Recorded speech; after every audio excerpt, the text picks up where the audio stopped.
Le Grand Dialogue. Sigi Kafoba. Edouani Wamakaran. Le Grand Dialogue, l'émission de débat du studio Tamani sur votre radio. Chenni Beri. Halud Mauni. Chenni Beri. Sigi Kafoba. Le Grand Dialogue.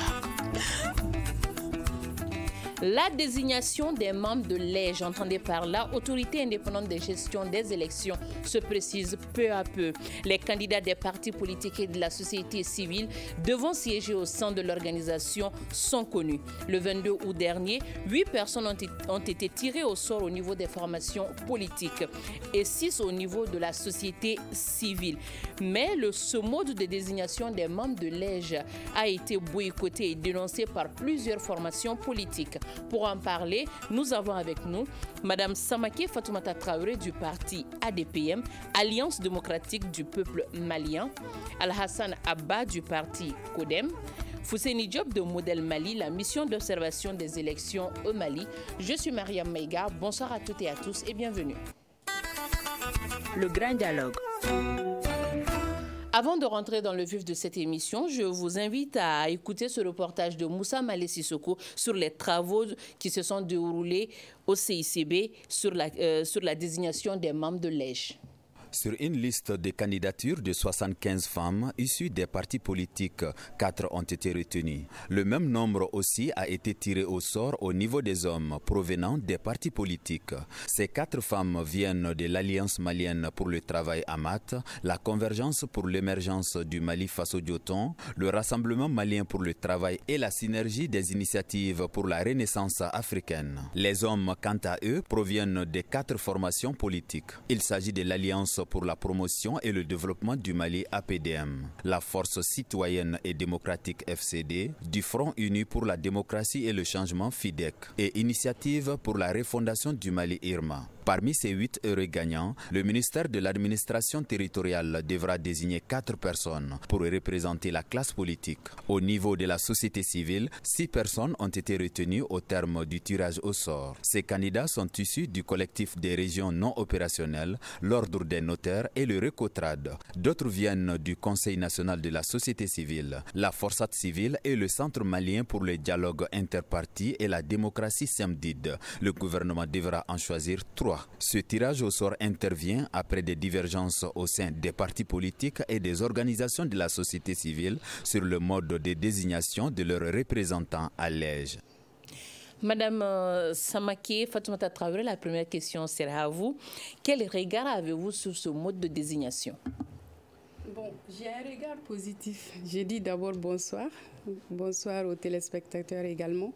Donc, je dirais que j'ai un regard positif sur ce mode de désignation dans la mesure où un consensus n'a pas pu être trouvé lors des réunions de concertation avec les cadres de dialogue des partis politiques.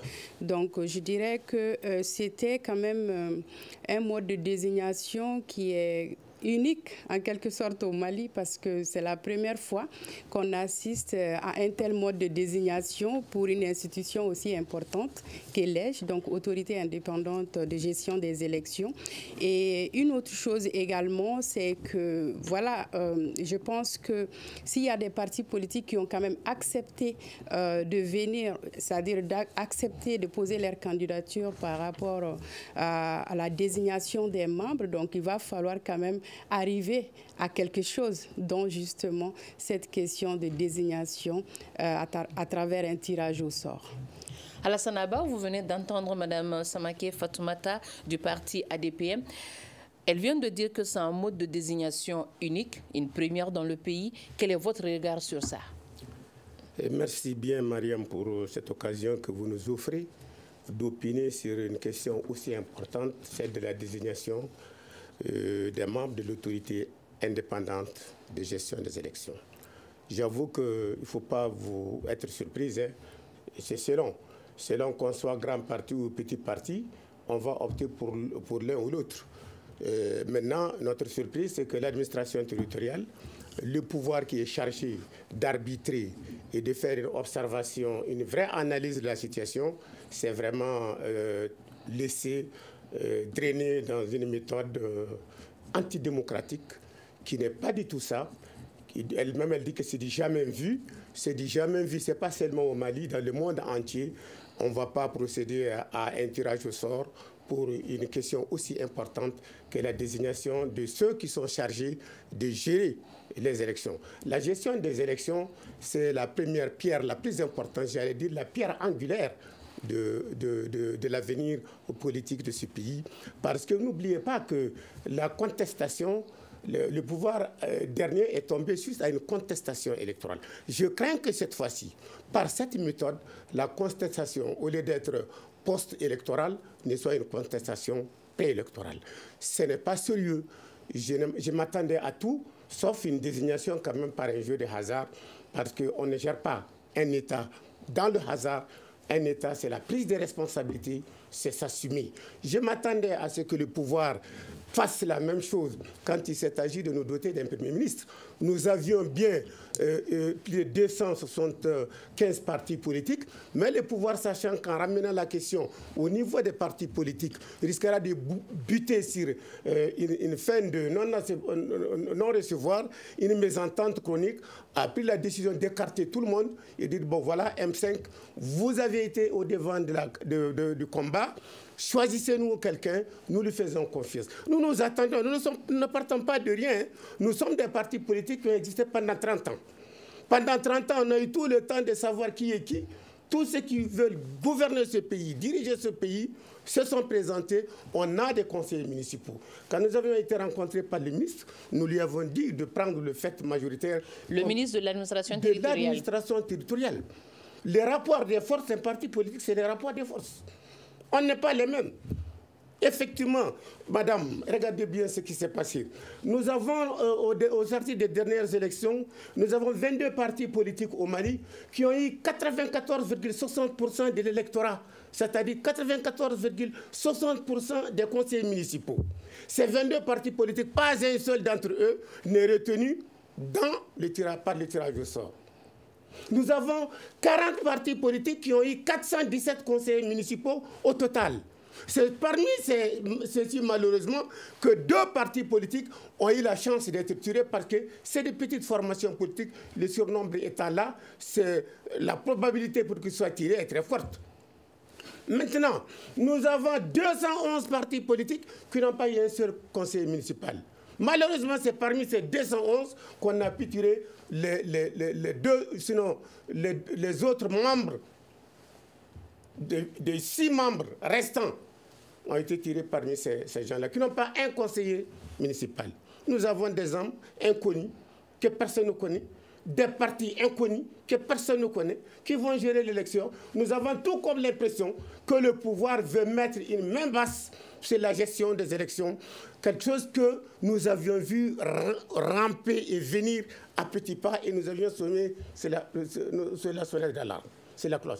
Je crois que c'est une ruse qui est passée parce qu'elle ne prend personne. Nous sommes politiques, nous avons créé des partis politiques. La seule chose qu'on nous a laissée aujourd'hui, c'est être présent, regarder comment l'élection est en train de se dérouler. Alors, le temps de faire réagir Fousseini Diop sur la question, vous venez d'entendre Alassane Abba, c'est un jeu de hasard, c'est une première que ça se fasse selon madame. Est-ce que ce mode de désignation, sachant que l'EJ, c'est l'organe censé arbitrer les futures élections, ne porte pas un coup à la crédibilité même de l'organisation? Je pense que c'est là de notre présence. Maintenant, venons-en au fait. Madame a parlé du fait que ça soit unique, mais pour moi, est-ce que le processus a d'abord une base juridique? Je pense que la question doit être posée d'abord.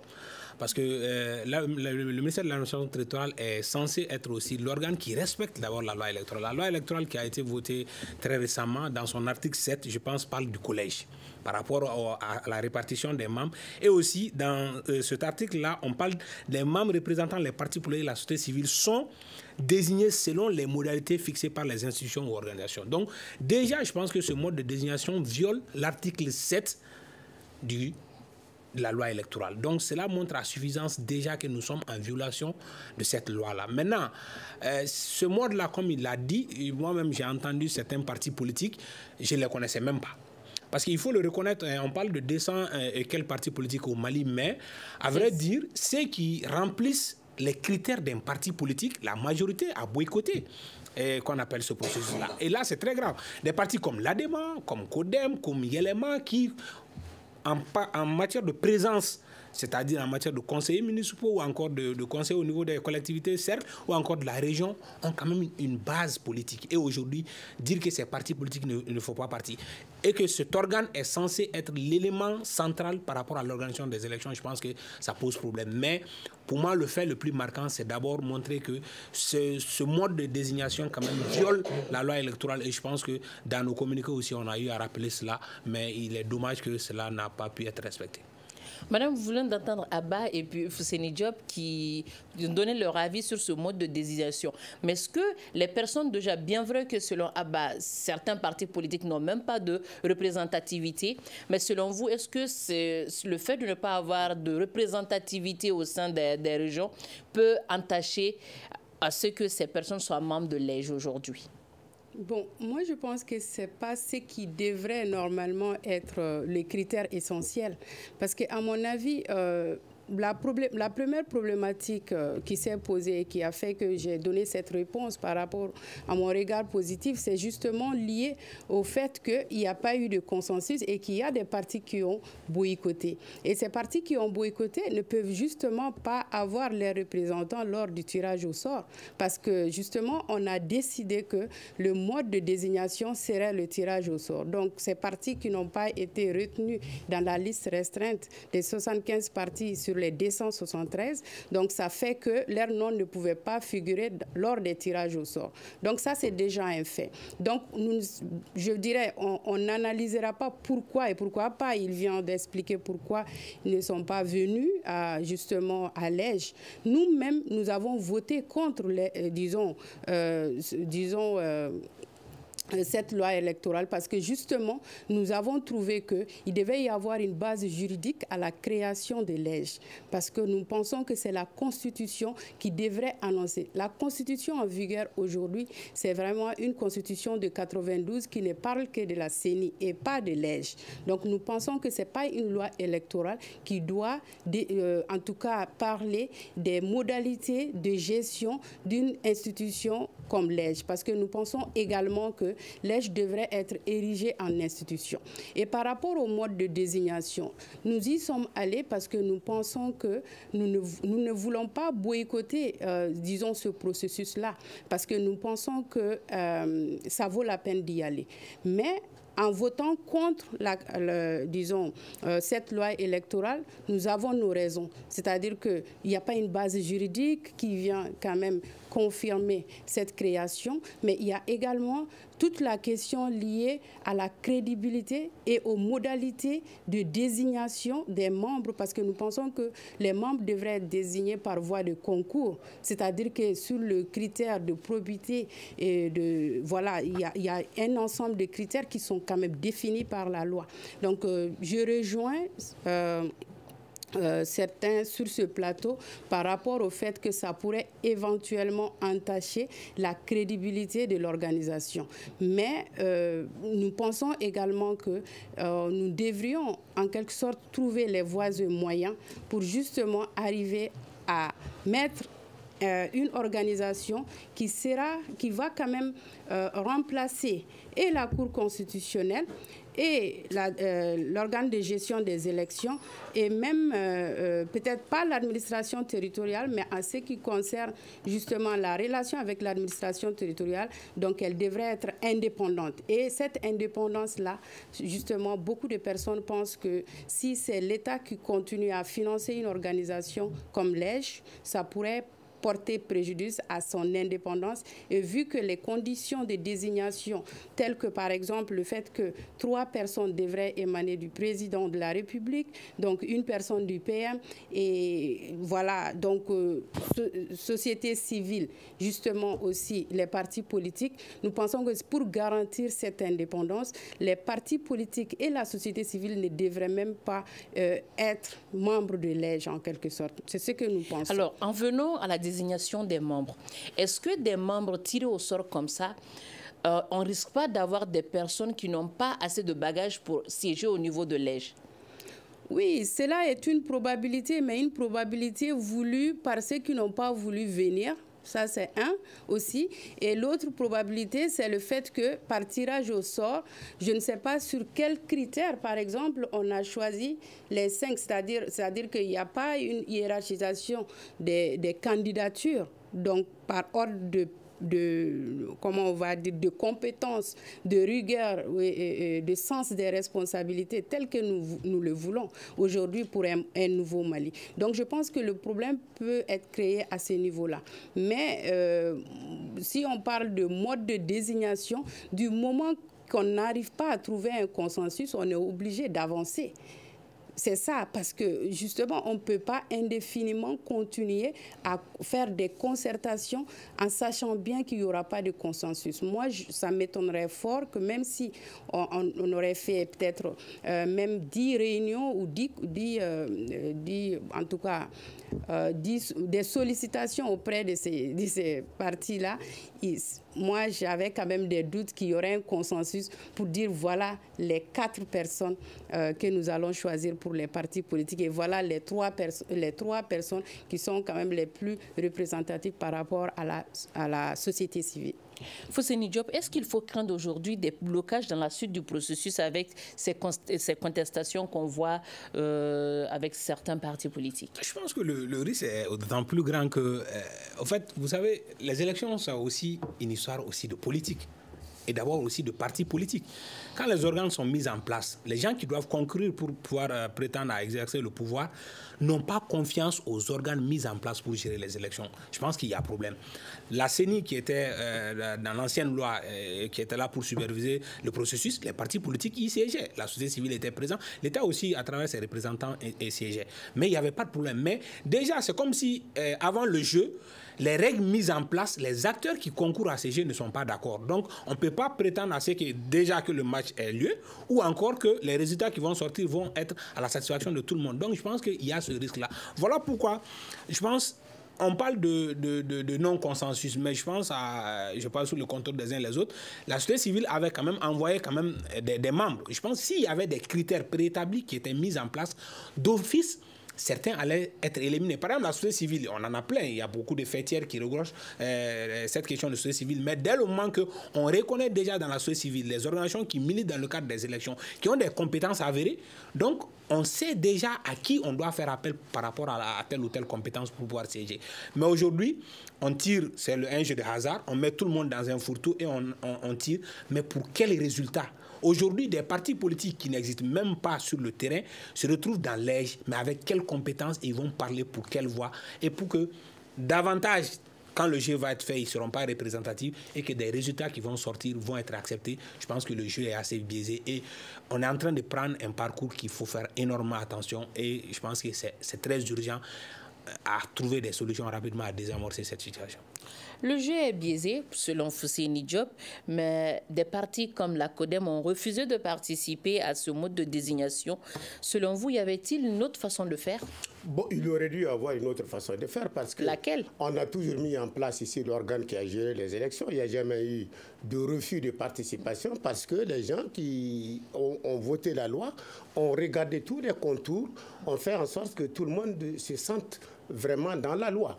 Nous avons une loi aujourd'hui qui met tout le monde sur le même pied d'égalité, qui dit, bon, parti politique, même si vous êtes 3000 partis politiques, venez, nous allons faire un tirage au sort, sachant très bien que certains partis ne sont là que parce qu'ils ont des récépissés. C'est ça, c'est cette fuite de responsabilité que nous condamnons et que nous fustigeons de la part de notre administration. Notre pouvoir, nos pouvoirs qui sont là, connaissent tous les partis politiques et leurs objectifs. Pour nous, le but qu'ils doivent viser, c'est réussir les élections. On ne réussit pas les élections en laissant certains au bord de la route et pas des gens très importants au bord de la route. Bien sûr, ce qui a été fait, la loi, là, ça a été inventé.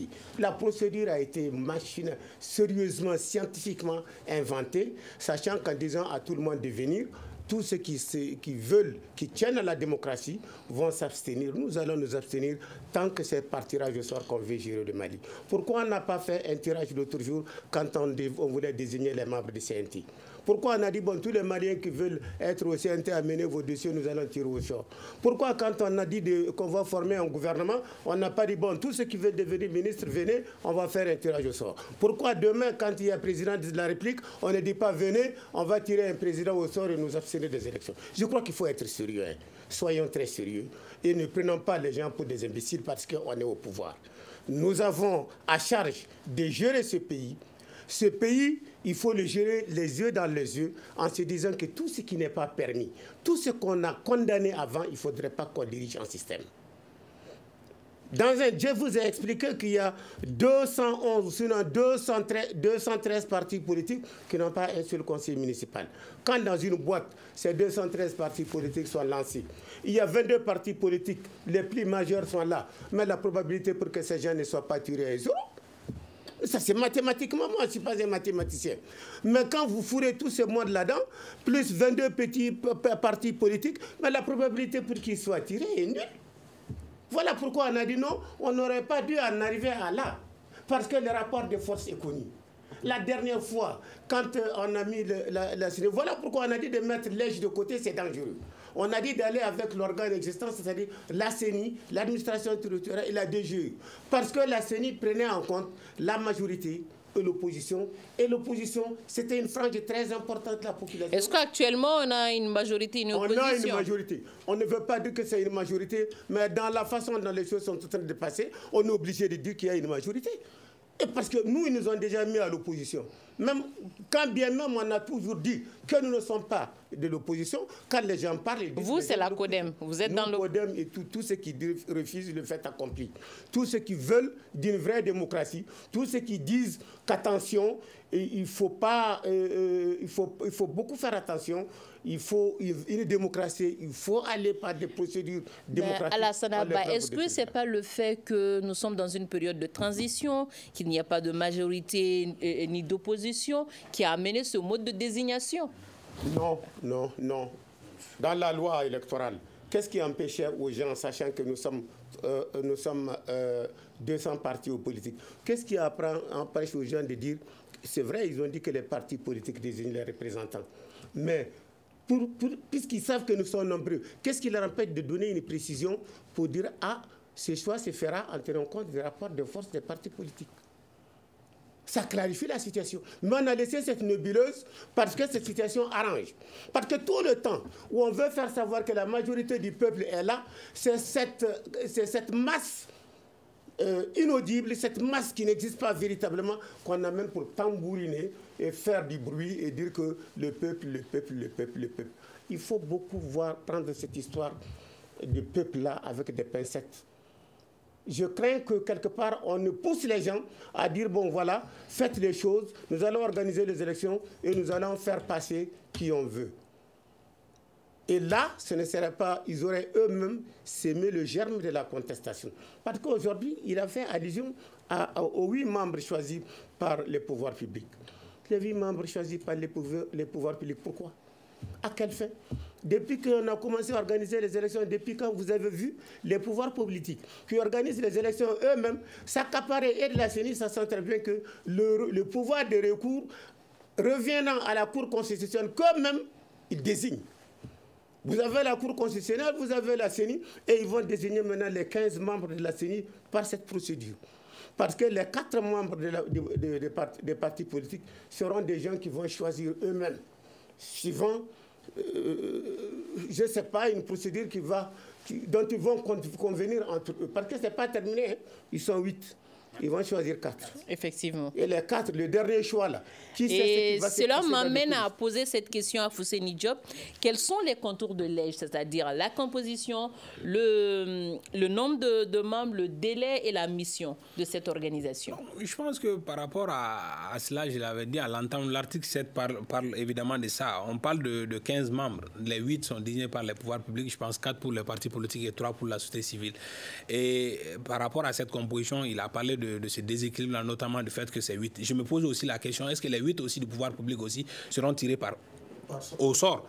Donc la question aussi mérite d'être posée. Ou bien eux, ils sont carrément légitimes à trouver les modalités pour pouvoir désigner les 8. Je pense que Au fait, et le délai du mandat, le mandat. Je pense que c'est 7 ans. Pour les mandats non renouvelables, bien sûr, c'est 7 ans. Maintenant, le temps... Normalement même, nous sommes en retard déjà sur le chronogramme, il faut le dire, parce que normalement, dans le chronogramme... Effectivement, c'était prévu le 25 juillet dernier. Et aujourd'hui, nous sommes en fin août, presque. L'EJ n'est pas encore mis en place. Et je vous rappelle juste que les élections prochaines, c'est les élections référendaires et c'est prévu pour mars 2023. Et les composantes au niveau décentralisé de l'EJ doivent être mises en place 6 mois avant les élections. Donc ce retard pris pourrait-il avoir des répercussions sur la durée de la transition? Exactement, ça va avoir un impact très négatif parce que les premières élections qui vont se faire sont les élections référendaires. Et tout le monde sait que si la constitution, une nouvelle constitution est adoptée, bien sûr, ça peut avoir une répercussion même sur la loi électorale. Et si cette élection n'arrive pas à se faire, c'est-à-dire qu'on va encore bousculer le chronogramme. Est-ce qu'aujourd'hui, la question qu'on se pose, est-ce que nous pourrons tenir toutes les élections et que nous serons dans le délai de pouvoir terminer cette transition avec des élections présidentielles? Je pense que la question mérite d'être posée. Aujourd'hui, au rythme où nous partons, il y a vraiment des interrogations à ce niveau et personne n'est aujourd'hui en mesure de dire que ce chronogramme-là sera respecté. Madame Semaké Fatoumata, la mise en place de cet organe changerait quoi dans l'organisation des futures échéances? Moi, je pense Est-ce que le cadre actuel, vu qu'il y a des protestations actuellement, le cadre existant n'est pas mieux avec la DG, la CENI? Bon, je pense que le cadre existant, justement, a été également désavoué, et par les partis politiques, et par même la population, et même par les gouvernants. Donc je pense que la décision de création de l'EJ aussi vient d'un malaise qui est connu depuis plus d'une décennie, vu la gestion des élections passées.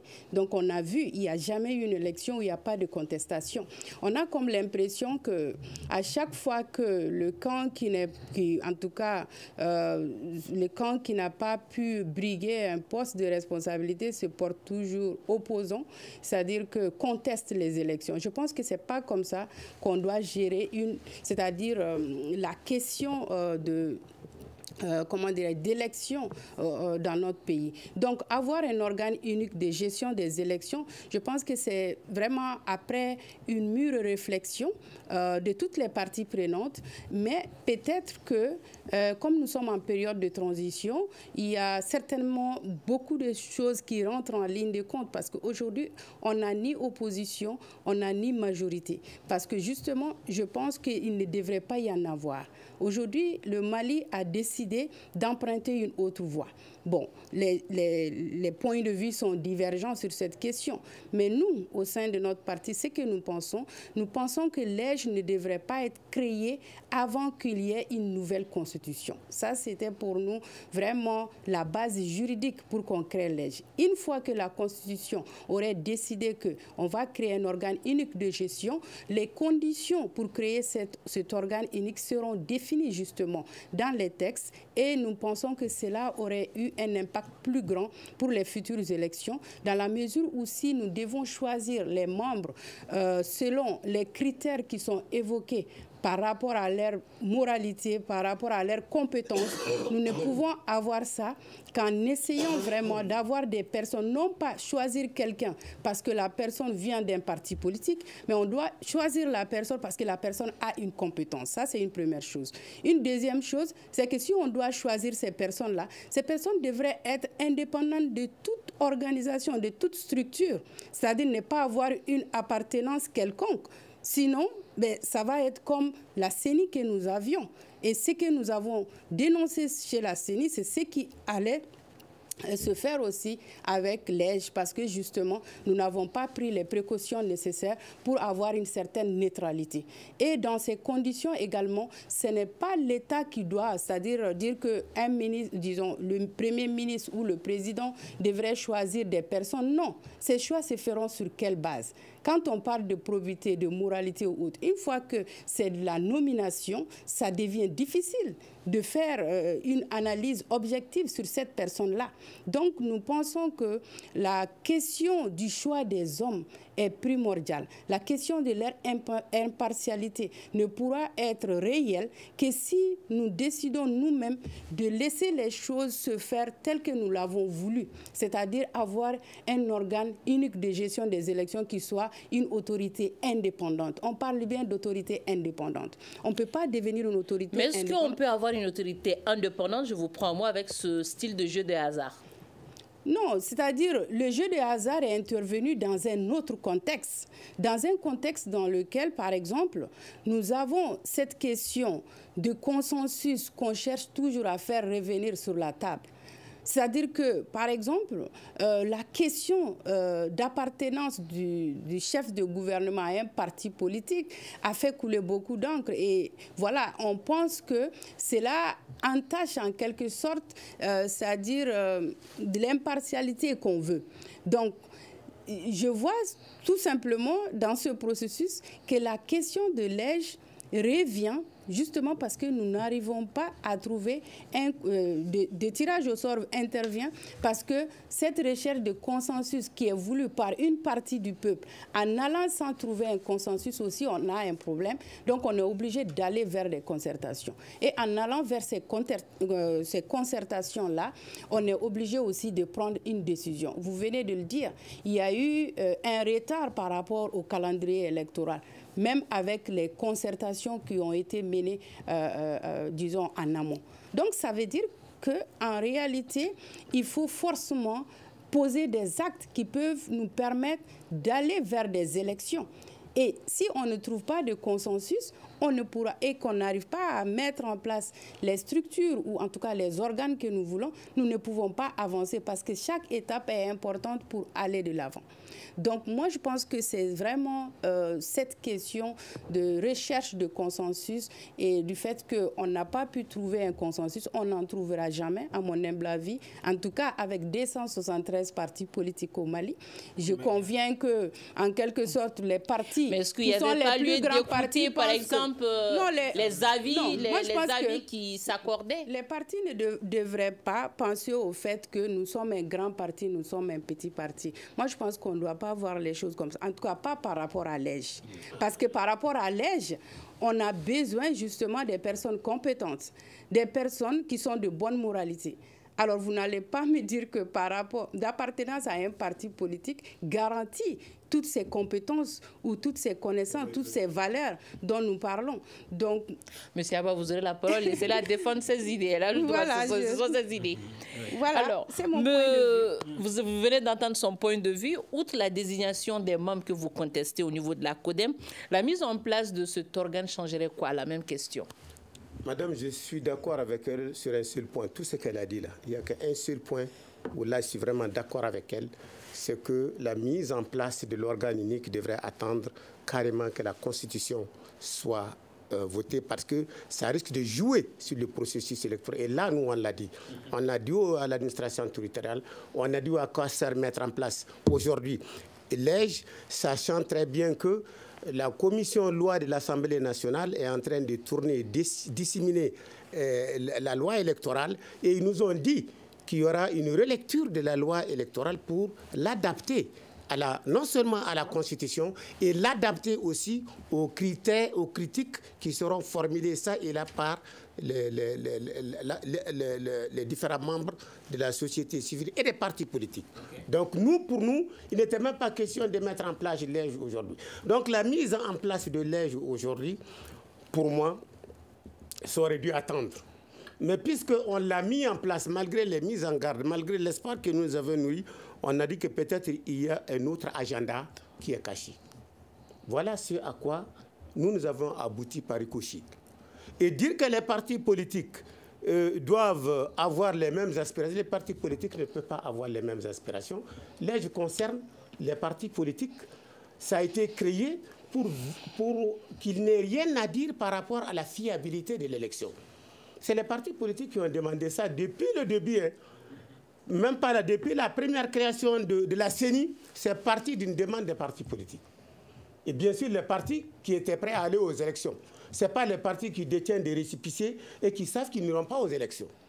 Ça concerne les partis qui savent que demain, eux, ils iront aux élections, ils ont envie de voir comment l'élection se fait, ils ne feront aucun marchandage, aucun compromis, aucune compromission. Ce n'est pas la même chose qu'un parti politique qui ne cherche que les petites dividendes ou bien les petites pécules qu'il va tirer de la création de son parti et sa participation à l'EJ. Un parti qui aspire à conquérir le pouvoir, à aller au feu pour conquérir le pouvoir, ne fera pas ce marchandage. Voilà pourquoi nous avions dit, puisque les grands partis sont exclus, peut-être que ça ne vise qu'à avoir un organe, disons, une autorité de gestion complètement acquise à l'autorité qui est là, qui va organiser les élections, qui peut-être a son agenda. Qui sait? C'est vrai. La charte de la transition dit que le président de la transition ne doit pas se présenter, mais j'avoue que quand on lit aussi quelque part, après la relecture, qu'après démission, le président est lieu de se présenter, il y a lieu de se poser des interrogations. Nous risquerons d'avoir une autorité de gestion des élections entièrement contrôlée par les pouvoirs, comme je l'ai dit, et ensuite une cour constitutionnelle contrôlée par les pouvoirs. Il faut dire, madame, que vous faites souvent des confusions et vous accusez à tort la CENI. La CENI n'a jamais été à la source des problèmes qu'a connu le Mali parce que la CENI ne retranche pas, elle n'augmente pas. La CENI supervise et remet les résultats en l'état tels qu'elle les a reçus à la Cour constitutionnelle. Ceux qui retranchent, qui font des ajustements, des réajustements, qui annulent selon l'ordre qu'ils reçoivent d'X ou Y, c'est la Cour constitutionnelle. C'est la Cour constitutionnelle qui a toujours fait irruption, injonction dans le processus pour faire passer des gens qui n'ont pas passé et faire recaler des gens qui auraient dû passer. C'est pourquoi on a dit qu'on n'était pas d'accord que les deux institutions soient entre les mains du même individu, celui qui désigne le tout, et la Cour constitutionnelle. Il y a un danger. Nous n'avons pas confiance à ce qui est en train de se passer. Et supposez demain qu'on mette encore un militaire à la tête de l'EJ. Parce que c'est possible, hein, madame. Si un militaire est demain à la tête de l'EJ, on a un Premier ministre déjà qui est militaire, un président de la République militaire, un président du CNT militaire.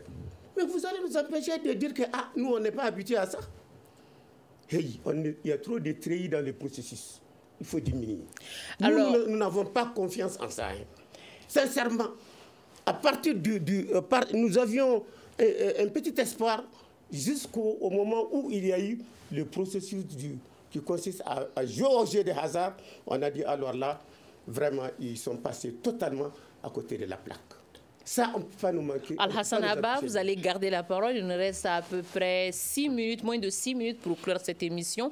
Le temps de faire un dernier tour de table et ça va commencer avec vous. Le processus quand même a déjà été enclenché. Il reste simplement la seconde phase qui va désigner les 7 membres. Que faut-il faire aujourd'hui selon vous? Vous savez, moi, je ne dirais pas que c'est terminé. Je dirais qu'il faut qu'ils tirent les leçons de ce qui est en train de se passer, de ce qui risque de se passer et qui se ressaisissent. Parce que quand tu te rends compte que tu as une erreur, quand tu te rends compte que tu as pris une décision impopulaire, quand tu te rends compte que tu as pris une décision qui, au lieu de calmer, rajoute la tension à la tension aujourd'hui, je crois que le mieux, c'est de dire attention. Je crois que ce choix, en tout cas, ne calmera pas le jeu.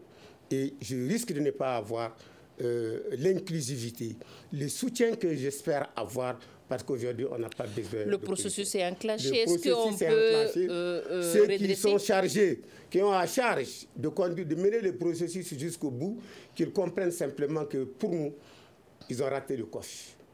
Pour nous, ils doivent se ressaisir. Pour nous, on ne fait pas le Mali avec ceux qui n'existent pas, on fait le Mali avec ceux qui véritablement existent, et à vaincre Saint-Péril, on triomphe sans gloire. Écarter par malice, par ruse, tous ceux qui peuvent être de véritables candidats face demain face aux élections, dans les élections, et rencontrer des gens qui probablement ne constituent aucun danger. Et je crois que c'est ce qu'on dit à vaincre sans péril. Nous irons jusqu'au bout de notre logique, c'est-à-dire accompagner le processus jusqu'au bout de notre logique et n'en déplaise à certains, quand bien même ne sont pas d'accord, et ce qui est en train de se passer ne nous inspire aucune confiance.